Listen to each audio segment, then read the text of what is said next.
Oh, he popped some dude's head off. What? Popped some dude's head off. Doc? And then the next 6. Why does he have a poster of Biff? The first 8. Biff is always causing trouble here. Yeah.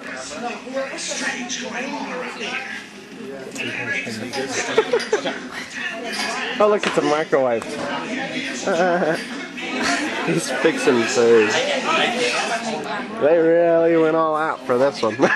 All made of wood. Any set that looks like brick, the bricks are a thin sheet of fiberglass stapled into the wood frame. First street on the right is San Francisco from the TV series Monk. You can see Union Street. And the farm building with the fire escapes was on fire in the movie Spider-Man 2. The second street on the right begins with a green cone. This street was featured in the movie Flags of Our Fathers. The character played by Adam Beach went on a drunken rampage on that street, and that's where Ryan Phillippe had to calm him down. Flags of Our Fathers was directed by Academy Award winner Clint Eastwood. After we turn, the very next corner will be a green building. Back in 1973, that green building was the drugstore from the big Oscar winner, The Sting. Behind it, you're about to see some brownstone apartments. When you can see them, find the middle one with dark gray trim. There's people standing in front of it. That's Jim Carrey's home from the movie Bruce Almighty. We are now entering downtown Grandview from the television series Ghost Whisperer. If you're a fan of the show, I hate to tell you this, they parked a couple of big trucks in front of the antique store where Jennifer Love Hewitt and Cameron Manheim work. So instead of talking about the antique store, I'll talk about Liberty Park in downtown Grandview. The war statue is missing. If you know the show, you know the war statue. They remove it because this set also doubles as downtown Fairview on Desperate Housewives. They don't want, the statue is too recognizable, so they remove it. The last Housewives episode to film here was Gabrielle having trouble with a traffic officer. It aired about 3 weeks ago. On our left, that tall building on Ghost Whisperer is the Grandview Courthouse, and it's been remodeled. It used to look like this when it was the Hill Valley Clock Tower in Back to the Future. The brick facade was replaced with a marble block facade. The clock was removed, and the columns have just been covered. They're behind that wall. Not the first time that set has been remodeled. It also played City Hall in Psycho 2 starring Anthony Perkins. It was originally the courthouse in To Kill a Mockingbird starring Gregory Peck. Here it is as the snow-covered university in Sneakers starring Robert Redford. In the movie Bruce Almighty, the riot happened in front of that building. And in Back to the Future Part 2, we dug up this park and put a pond there. You have to remodel the sets from time to time as production needs require. As I mentioned earlier, we are the most filmed location on the planet. We don't want you to recognize the same sets used again and again. And again and again. I want to take a turn up a street that we call New York Street. It's been New York in hundreds of movies, including End of Days, The Shadow, Stuart Little, Down with Love, Spider-Man 2, Flights of Our Fathers. But as soon as we enter New York Street, on our left will be London from the movie The Prestige. With a marquee sticking out is the theater that Hugh Jackman owned in the movie The Prestige. To transform the street, we covered the asphalt with dirt because The Prestige took place in 1878 before they had asphalt. Ahead of us on the right, there'll be a light pole. Right after the light pole is an alley. When you can see the alley, look at the far end. It's the back door of the Scavo Pizzeria from Desperate Housewives. This alley was also featured in the movie Charlie's Angels. It's where they caught the Thin Man, played by Crispin Glover. Around the corner on the left is another street. The building with the black iron handrail was Callista Flockhart's home on Ally McBeal. It's next door to Gillian Anderson's home from the X-Files. Ahead of us a bit, there's a bend in the road. When you can see the bend in the road, on the right will be a green building. Elvis Costello and Burt Bacharach sang in front of that building, and Austin Powers, The Spy Who Shagged Me. This is Cornby Street, London. Around the corner, on the left, is the Lyric Theater from Spider-Man 2, where Kirsten Dunst appeared in the play. The bridge on the right was built during the 70s. It only looks older because we built it rundown and collapsing. Here's a video clip of the rundown collapsing bridge when we used it on the TV show Quantum Leap starring Scott Bakula. When you watch a movie or a TV show, it's usually the actors that you remember. At Universal, we hope it's the set behind the actor you remember. Now I'm going to show you what I like to see in movies. Up on your video monitors, my favorite thing to see in a movie. No, not that. I like to see a good car chase.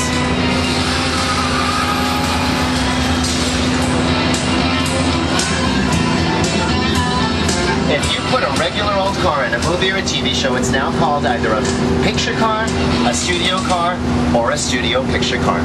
Here's a look at some very famous studio picture cars. Oh yeah, the cars in this clip, We're going to drive you past them. They're ahead of us on the left side of the tram. And some of them are even more famous than the actors that originally drove them. The largest vehicle on the street is the hovercraft from the movie Serenity, directed by Oscar winner Joss Whedon. Even though there are no wheels on this hovercraft, it's still called a studio picture car. Hey, I realize you're just trying to get photographs, but please remember it's not okay to stand. You gotta stay seated. My favorite car on the street is the flying DeLorean from the end of the movie Back to the Future. If you're on the right side and you're trying to get pictures, I know, it's difficult. Just let the cameras up. The last cars on the street appeared in Fast and the Furious movies, and in all three of our Fast and the Furious movies, we've combined cool picture cars with state-of-the-art special effects. Computer-generated imagery digitally enhanced the look of many of the cars. Fast and the Furious. While computer-generated imagery made it easier to film, some of the cars in this video clip are actually robots without drivers in them. That's the safest way to shoot a dangerous scene.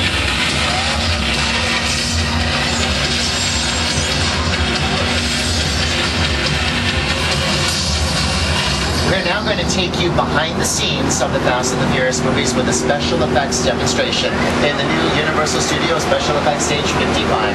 Now I do want to reiterate, it's never okay to stand on this tram while we're moving. That being said, for this demonstration, after the tram stops, you people sitting on the right, you can stand up, you'll get good photographs. When we begin to move again, please find your seats. The Fast and the Furious Extreme Close-Up Special Effects Demonstration. Clear on the sack. Let's see the bullet hits. And go. Smoke. Go. Fire. Go. Okay, we're clear for a full run through. All systems checked. This one's for real, guys, so watch out. And action.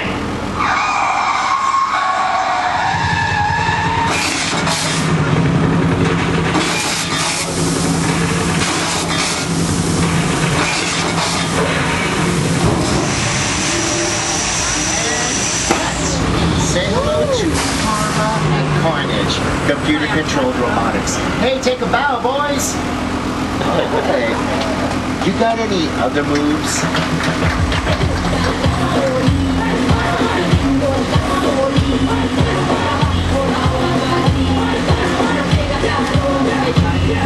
Who needs Dancing with the Stars?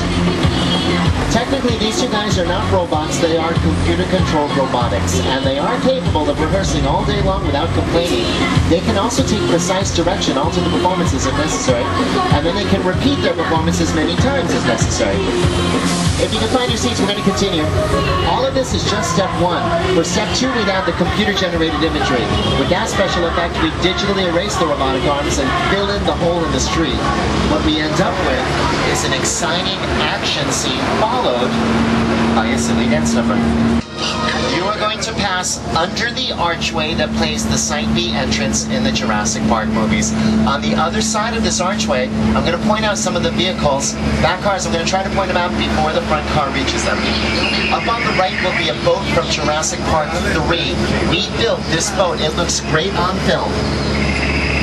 It doesn't float. We're movie makers, we're not boat builders.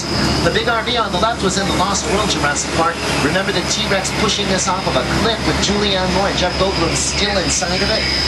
Further up is a rib cage from the original Jurassic. There's movement in the bushes.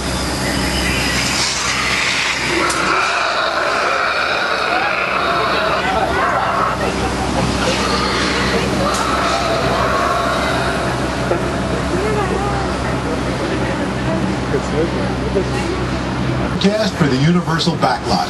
It's going to be sunny and dry in 6 Points, Texas. Cool and cloudy in Little Europe. Expect snow and sleet on New York Street, and we've got a high chance of fog and precipitation for Skull Island, Amity Island, and Isla Nublar. That's your forecast for today. Now here's a look at what's going on in your neck of the lot.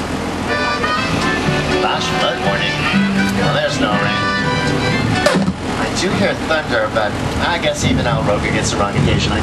Now this set we're looking at was in one of the funniest movies of the past year. Do you know where you are right now?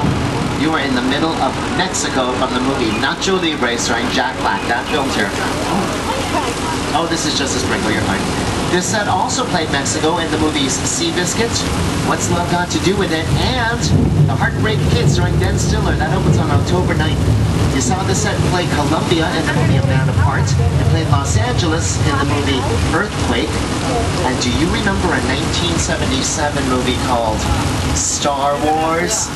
Star Wars did not film yet. Oh no. It is a flash flood. We're going to get soaked. Oh, what a fine example of my bad acting with an effect for the tour.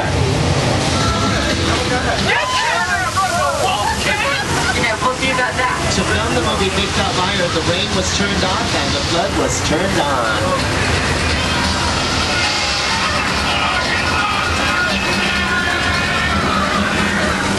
I'm going to scoot over and take a look at your video monitors.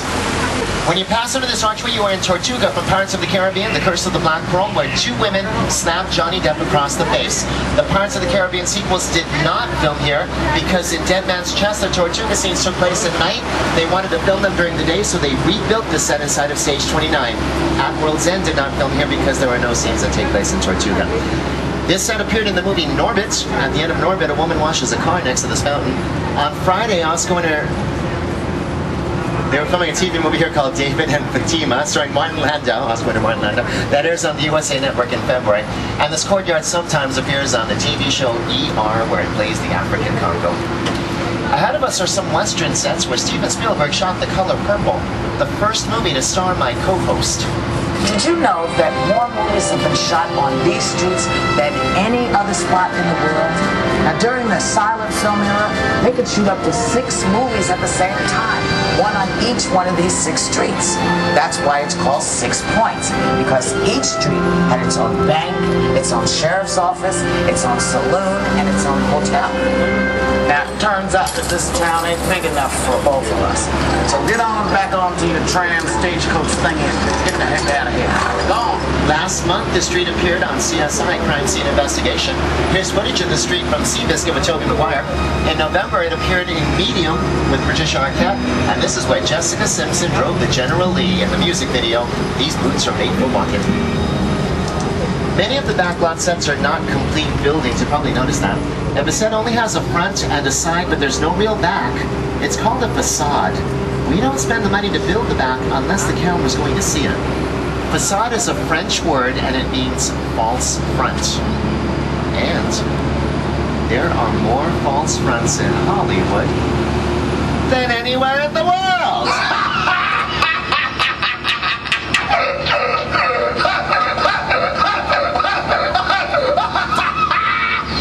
Thank you, Mr. Hanson. Here I'll be. We're turning away from a beige tank. Some of you might know that tank from Fear Factor. They used to compete inside of it. That tank is how we shoot underwater scenes in the movies. Fill the tank with water and have an actor swim inside. Film the actor through the windows near the bottom. It's an underwater scene, but the camera stays dry.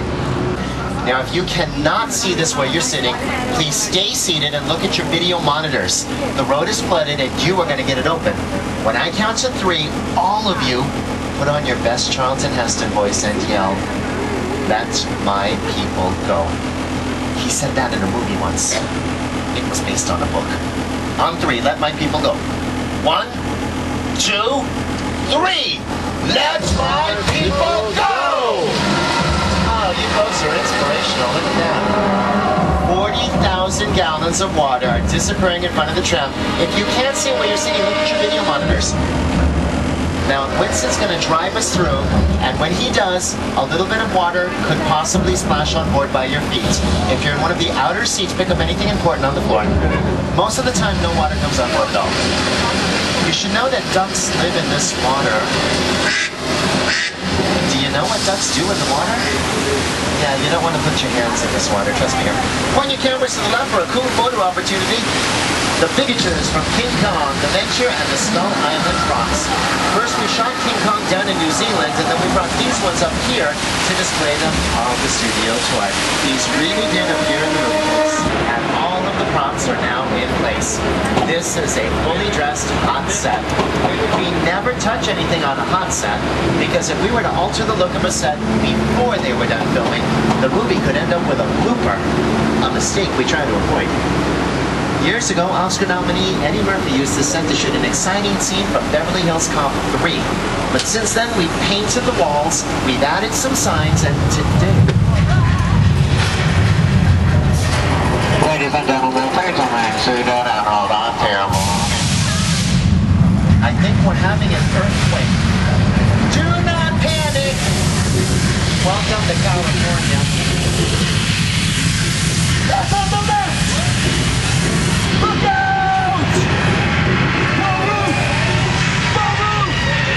The roof is on fire! That's gonna be expensive to fix.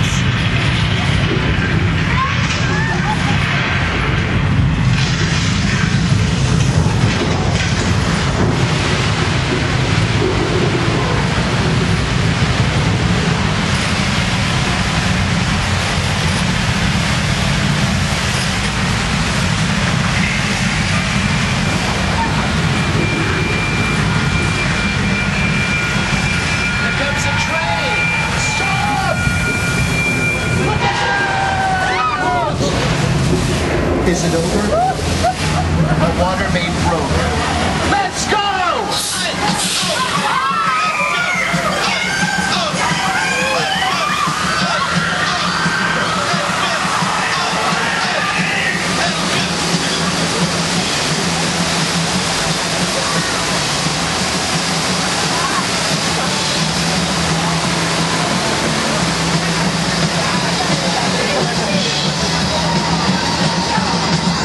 There. That filmed here too. If there's a photograph you wanted and you missed it, Winston's going to drive you by the houses one more time. And as that is happening, I'm playing footage from season 1 of Desperate Housewives, footage featuring this very street.